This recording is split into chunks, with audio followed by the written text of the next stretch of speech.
You are listening to Pharmacy, IT, and Me, your informatics pharmacist podcast.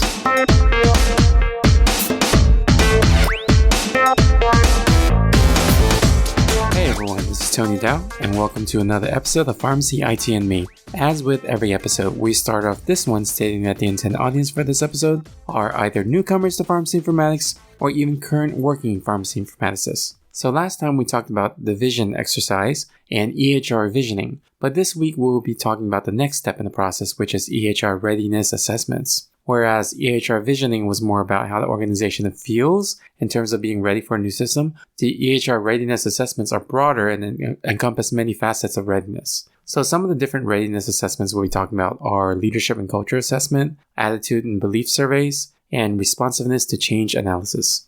So in terms of the leadership and culture assessments, a leadership and culture assessment looks at readiness in a top-down approach. One of the other examples of this is the California Community Clinic's EHR Assessment and Readiness Project.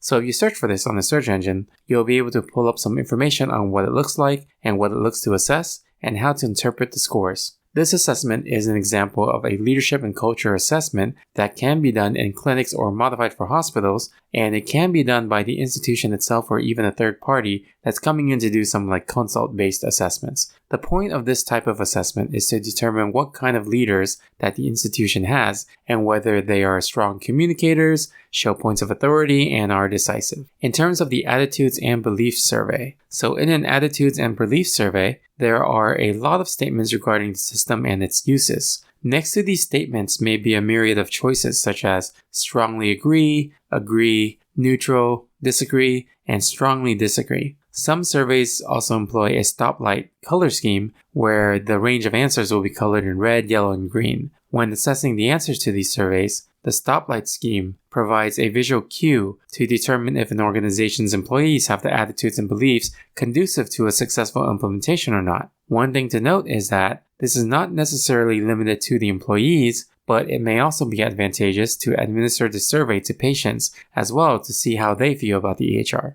So the last thing is the responsiveness to change. Chances are, if an organization is implementing an updated or new system, this isn't their first rodeo. Looking at how the individuals and the overall institution has responded to previous changes can gain a better insight into how they would respond to a future change. Even looking at the use case of current EHR over time can give better insight into how people's choices and thought processes have changed over the course of using the EHR. When looking at how they respond to these changes, it's important to look at not just a user's perspective, but also from the culture, leadership, and timeline perspective to understand the whole picture of how the institution responds to change. This way, the lessons learned from previous reactions to change can be used to anticipate how future reactions may be. So in addition to these three types of assessments, other ones exist out there like financial readiness, workflow analyses, IT infrastructure assessments, and needs assessments. But hopefully you learned something new today and can apply it to your future projects. And in the future, we'll go more into detail about goal setting and other steps to a successful implementation.